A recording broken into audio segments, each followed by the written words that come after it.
Welcome to All Things Policy, a daily podcast by the Takshashila Institution. We are a bunch of policy nerds based in Bengaluru, and we like bringing fresh perspectives to Indian affairs and Indian perspectives to global affairs. So grab a cup of coffee, sit back, and join us for today's chat.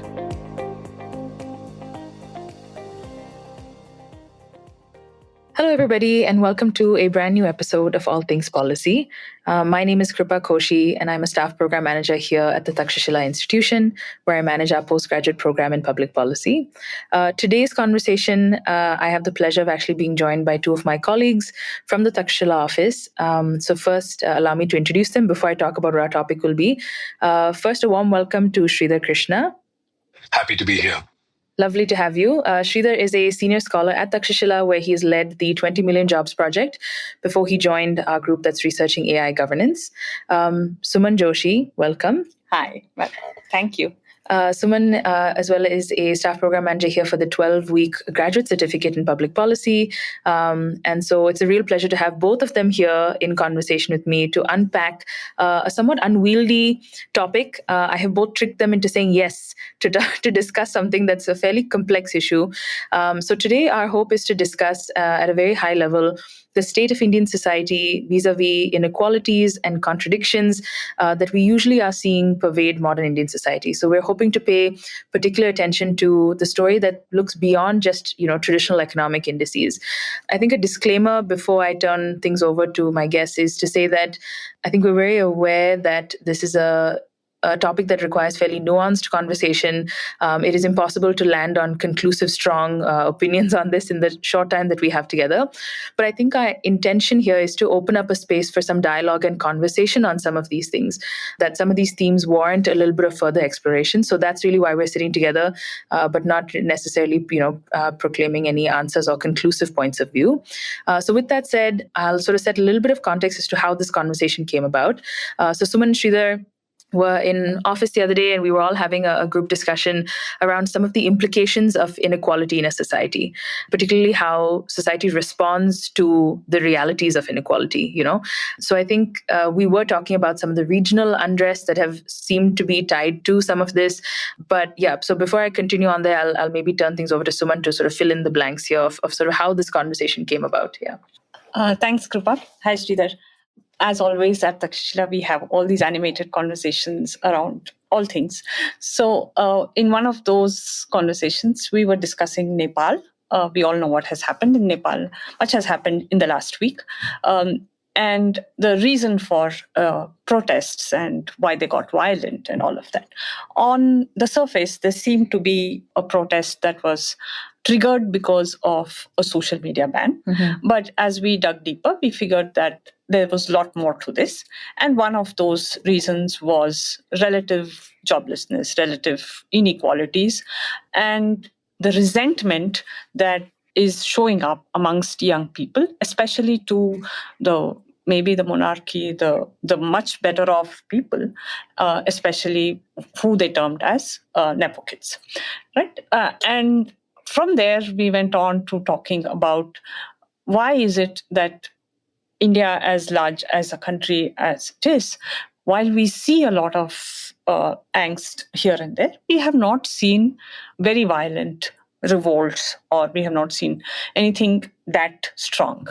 While we don't wish for anything like that, or we don't support any violent revolt, we're just, mulling over what is it that causes, or what is it that is holding the peace within India, right? And so we went over to what we had read recently and all of that. And Sridhar and I had read this interesting book by Manu Joseph, Why the Poor Don't Kill Us. And from there, we had this very, very interesting discussion on what the book offered. What is it about inequality in India? And at the end of it, we see inequality around us, in many, many different ways, right? It's not about just economic indices. Like you said, it's not just the Gini coefficient or per capita GDP or, all of that we talk about generally, but also just day-to-day inequality that we, encounter every day. So what is it that is actually, keeping us together, what holds a society together, although we are so unequal. So this was the crux of the question, and we try to answer it in different ways. So Sridhar, over to you to think about. Yeah, Kripa, go ahead. Super. No, I was just going to say that, it brings up this broader question then of how do we respond to inequality in the society? Because each of us at different levels do experience inequality. And I know that the book pays particular attention to the poor who are disproportionately bearing the brunt of pretty acute inequality where, we're talking of material needs in a very basic way also not being met, and how that deprivation can actually garner a very strong response. So some really interesting thoughts that came up. But what were you sort of thinking to share? A couple of points that I can think of for starters. I mean, number one is, yes, the Gini coefficient, which has been published recently by the World Bank, does show India as a highly equal society. I found it very hard to accept when, based on what we actually see when we step out of the streets, right? But Right. yes, the Gini coefficient does show that India is apparently the fourth most equal society in the world. So leave that aside. We are talking, like Suman mentioned, about day-to-day visible inequality that we sort of experience. I think there is a view amongst all of us when we live in cities that we're really upset about the urban chaos. We look at the roads being what they are, the fact that there's no sidewalks, the fact that traffic's chaotic, the fact that there's waterlogging, potholes, waterlogging on the streets, fact that buildings are ugly and they're not well built, and all that urban chaos. We look at it and we say, hey, I wish these things were fixed. Similarly, we look at our politicians who don't seem to be believing in the rule of law and take on very populist decisions, even though they may not be good for India in the long run. And we say, we wish we had a different type of politician. We look at vulgar display of wealth by some very rich industrialists and so on. And we say, wish the people weren't so crass and vulgar. So lots of the things that we believe and the sensitive amongst us are all appalled by the fact that there is extrajudicial killing and the prisons in our country are absolutely brutal and inhuman, and our criminal justice system is just retributive in nature and has no interest in reformation. We look at all these issues and we wish they were different.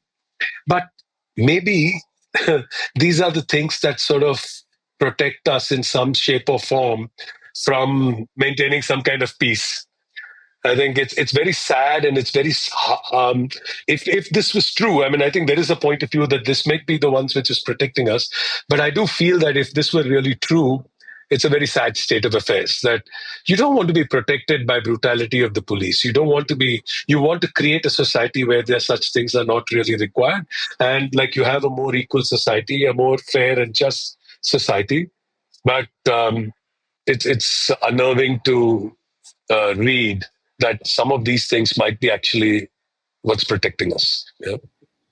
Yeah, just to elaborate and taking a little bit from the book itself, like Sridhar mentioned, the urban chaos.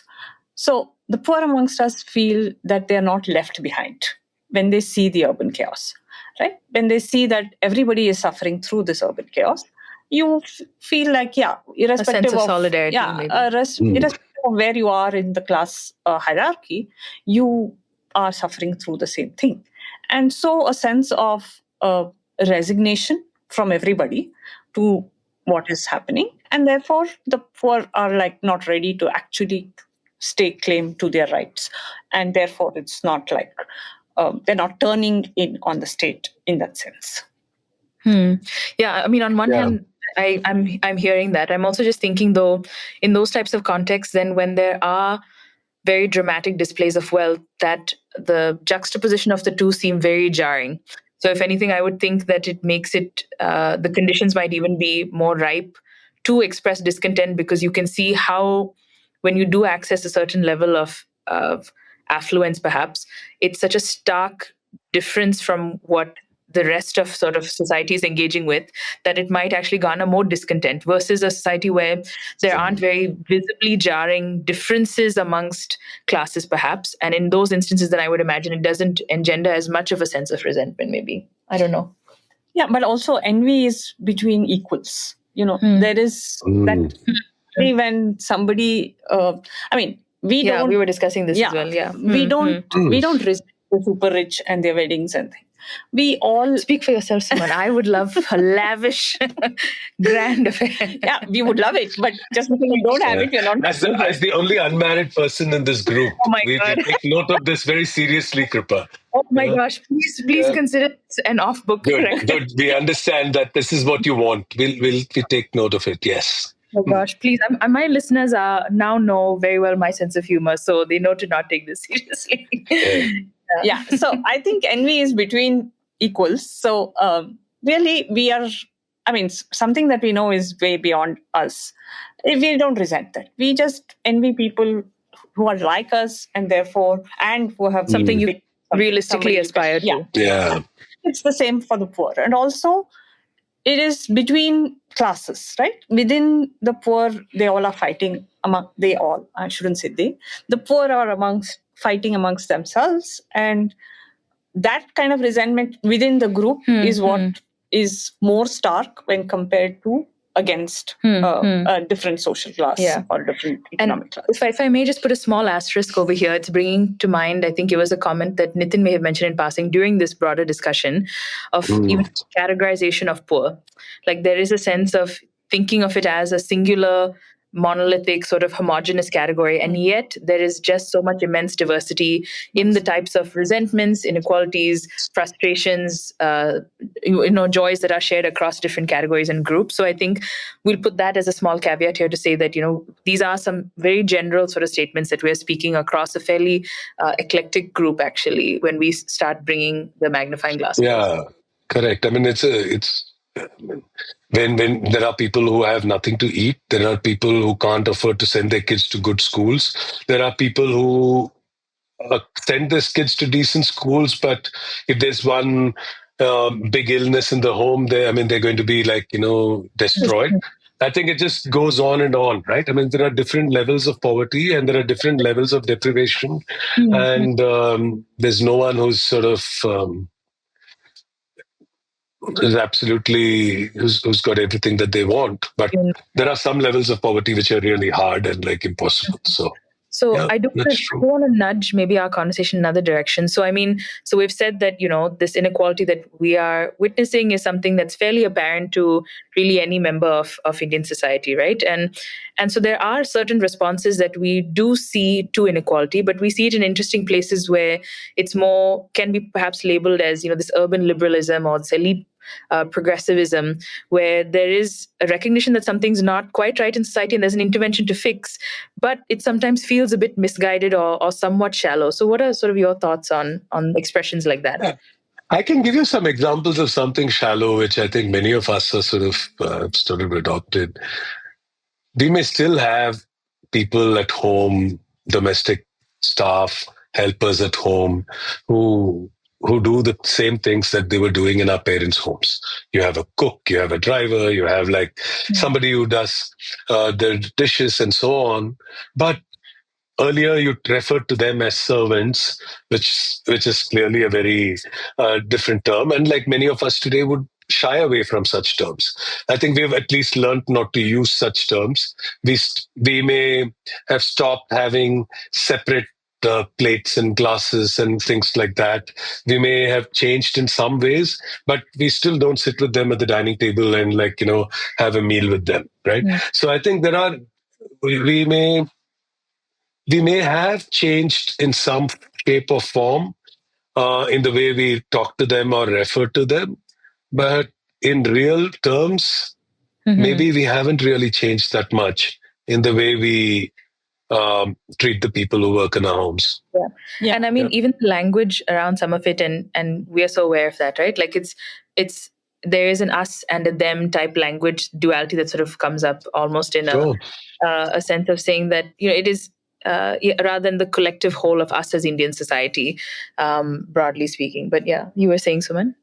Yeah, even, I mean, while we may have adopted all these terms, have we really, in terms of equal pay or in terms of weekly offs, I mean, have those things changed for them?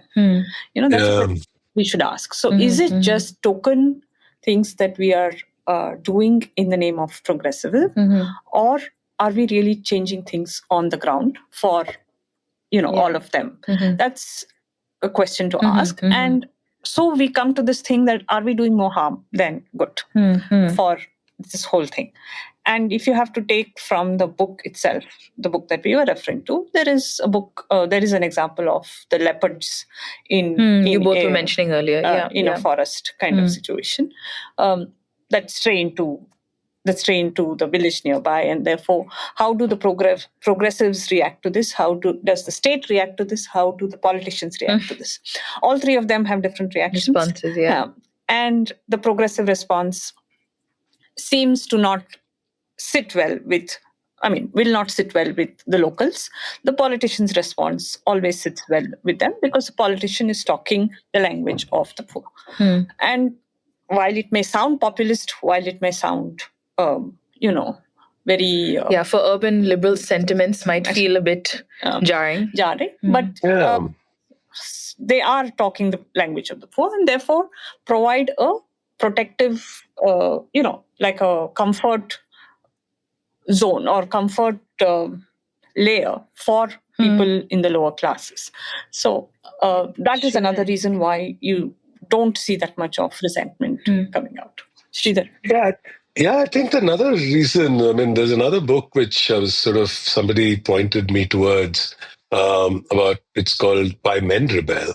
And I think it's not very different from this, but it says that there are two reasons. If people feel, if there's a difference in between what people expect for their lives and what they actually get, if the gap is not very high, then they don't rebel.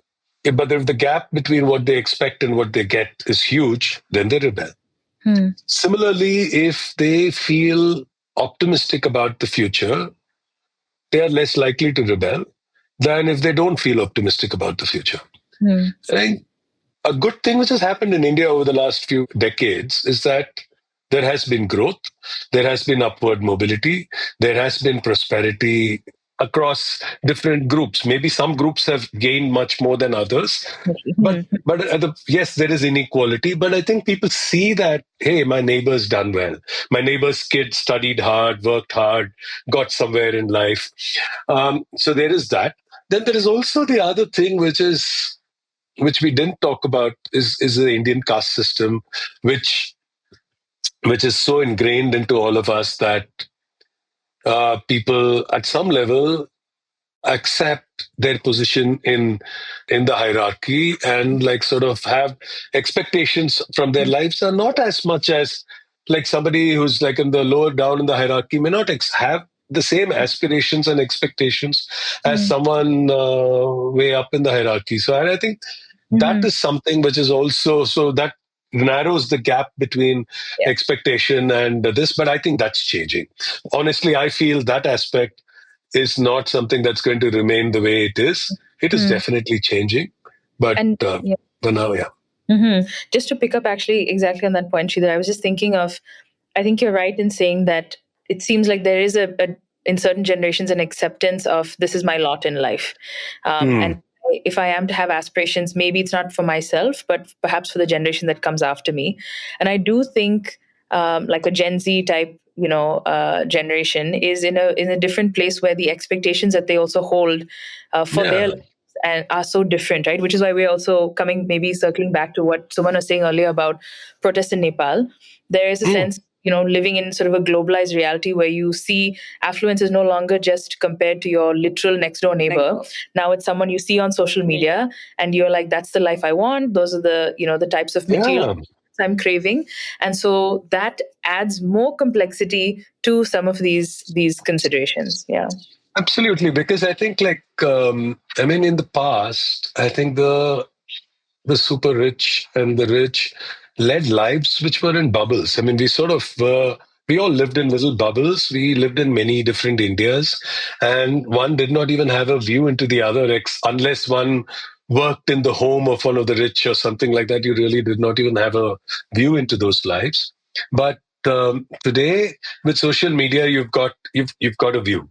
You can see what people are doing, and people even exaggerate what they do, and therefore the rich look even richer. and, and therefore there is definitely more cost for visible inequality. Yep. That's right. And that people And don't aspirations. and people don't have to wait for traditional ways of protest even to express discontent with status quo. Social media also allows for a way for you to say, I'm not happy with the way things are. And you can put something out there and reach an audience that's fairly influential, perhaps, right? And yeah.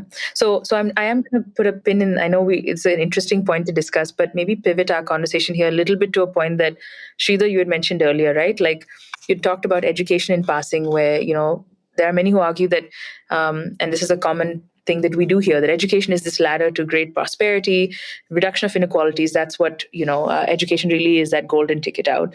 How do we feel about that? Is that something that, do we feel, what role really does education play in reinforcing or perhaps breaking some of these existing structures in India? Yeah, over to maybe Suman, if you want to start. Yeah, it is the traditional view that education opens doors, education opens minds. More than anything, it shows you a different life, right? That is the traditional view. But at the end of it, we also look at education as a means to livelihood, as a means to getting better at what we are. But we see the recent trends, economic trends, global trends, etc. A lot of education has been captured by the elites, first of all, because private education is expensive, university education is expensive, and a lot of it is dependent on what contacts you have, your social networks, your all of that.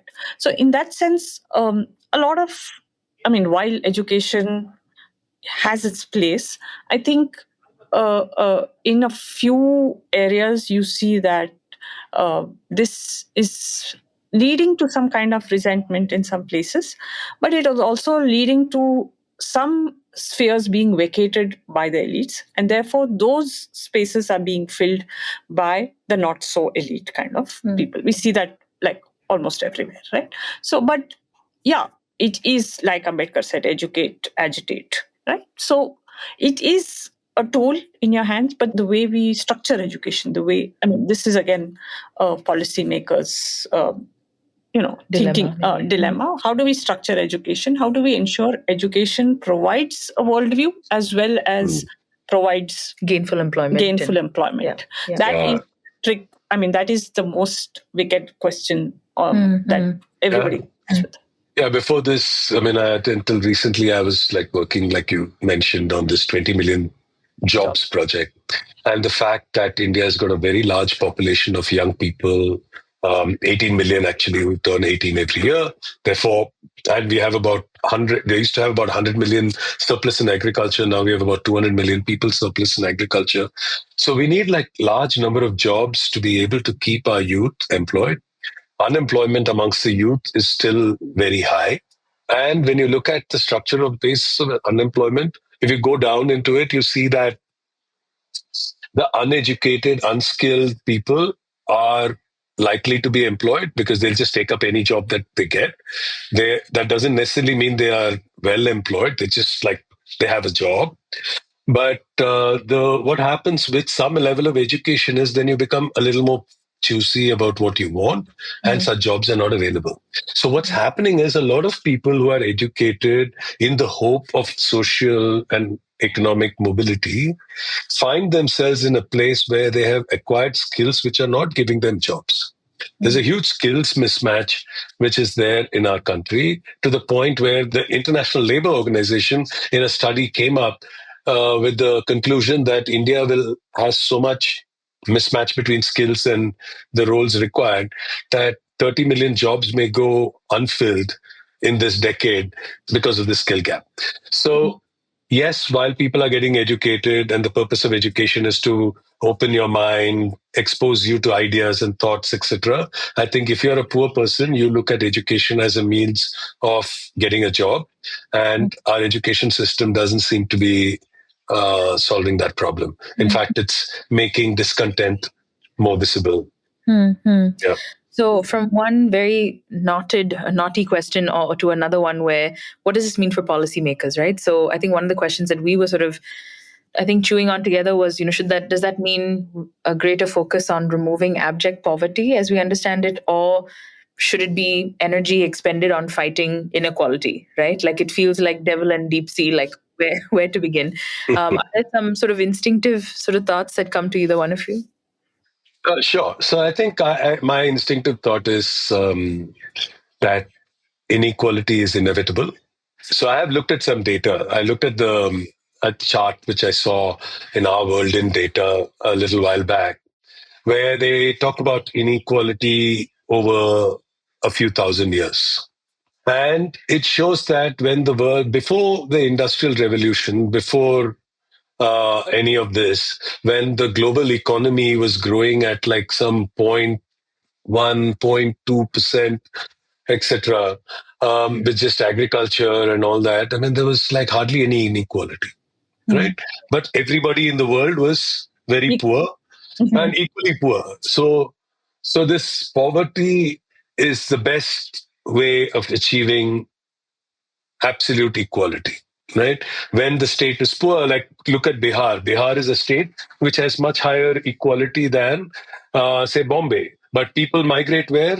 They don't migrate from Bombay to Bihar. People migrate from Bihar to Bombay. And that's because inequality is a reality if there is economic growth and if there is greater opportunity for poverty. So I think inequality is visible, it's annoying, it's irritating, it can be dangerous. I agree with all those things, but it's not an objective we can fight towards. We should work towards removing abject poverty. You have to make sure that the person who's at the bottom of the poorest person should have much more than they have today. I think making sure that the poorest person in India has enough to eat, the poorest person in India has an ability to go to school, the poorest person in India has an ability to have some basic health care and doesn't die of like very basic illnesses like diarrhea and the common cold. I think those are critical. Yeah. You can't have a society which has progressed and says that people just die of like something very basic today. Right? But at the same time, trying to have equality and saying everybody should have only this much. So we should never have a great institution like the IIT, that you shouldn't have any of those. We should just have a very low standard of education across which is available to everybody. I think that's also very, that's not going to help us. Yeah, that's my view. Maybe in a very uninspired move, I'm going to copy and paste most of Sridhar's response as my own.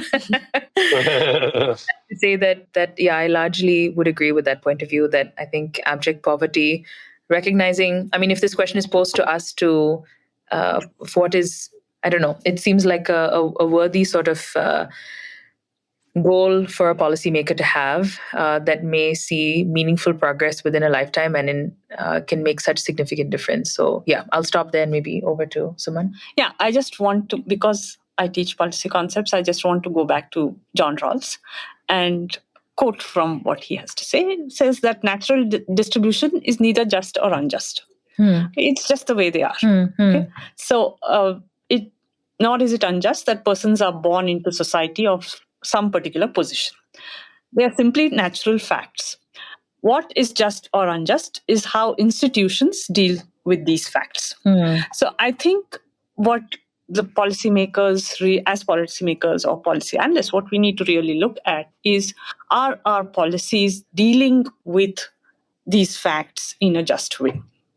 Okay. Are we using the veil of ignorance, the theory of the veil of ignorance, in the sense that if there is a pie to be distributed and you have to cut the pie in a way, but you are blindfolded in some ways, so you don't know what you are getting. Using that as a starting point, how do you create policies?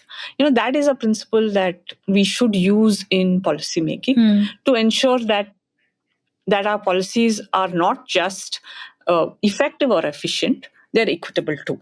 So when we talk of goals, we talk of efficiency, equity, and effectiveness. Equity is an important goal for public policy making. So I think for policymakers, we just have to go back to that basic thing of, is this policy equitable enough? Right? So I think that is a principle that we actually should keep in mind more. I think most of us, mostly they do, but keep it in mind a little more when we are suggesting policy changes or analyzing policy. Otherwise, I agree completely with what Sridhar said. So then a parting question for you, Suman, maybe in a sentence, do you feel optimistic or pessimistic about the future of Indian society? We can't afford to be pessimistic. Not optimistic. We have to be optimistic. We have to hope that, that there is enough for everybody, and the human tendency towards happiness just stays there. Sridhar, you're closing one sentence on, do you feel optimistic or pessimistic about the future of Indian society? I think I'm an optimist, and I continue to be optimistic. In my lifetime, I have seen India become more affluent, abject poverty reducing. I have seen people having more hope for the future across the board. There are aspects of society which might be worrying, but I think as far as the economy is concerned, there could be things that we could do to accelerate progress. But definitely, I feel that India is heading in a direction which is positive economically. Yeah, that's great to hear. And I think for myself, I think I too would land on feeling optimistic, and I think pulling from what I'd shared earlier already. And I think some of that optimism for me comes also from future generations, right? This idea that to have, I think, a good discontent with the status quo sometimes, and to say that, I actually have the audacity to hope for better. And work towards it, demand for better, hold leaders to account, have certain expectations of what should be possible within, the resources that you might have. I think that to me makes me feel, largely optimistic about the general trend in which Indian society is moving toward. So I think maybe a fitting place for us to close our conversation here today. I know we could have continued on had we more time, but this is a nice place, I think, also to open up to our listeners if there are any questions or remarks. And I'm sure a lot of thoughts that came up over the duration of our conversation. Before we end, I do want to thank both my guests. Thank you so much, Sridhar, for joining us today. Pleasure to have you. Oh, thanks. Thanks, Kripa. It was wonderful. Thanks, Suman. Yeah, and a big thank you to Suman. Thank you so much for joining us. Thank you, Kripa, for having us over here. Thanks, Sridhar, for timing it. All right, take care, everybody. Thank you. Bye-bye. Bye. If you liked our show, dive into Takshashila's research on technology, strategy, and economic affairs. Check us out at our Twitter handle @Takshashila INST or our website takshashila.org.in.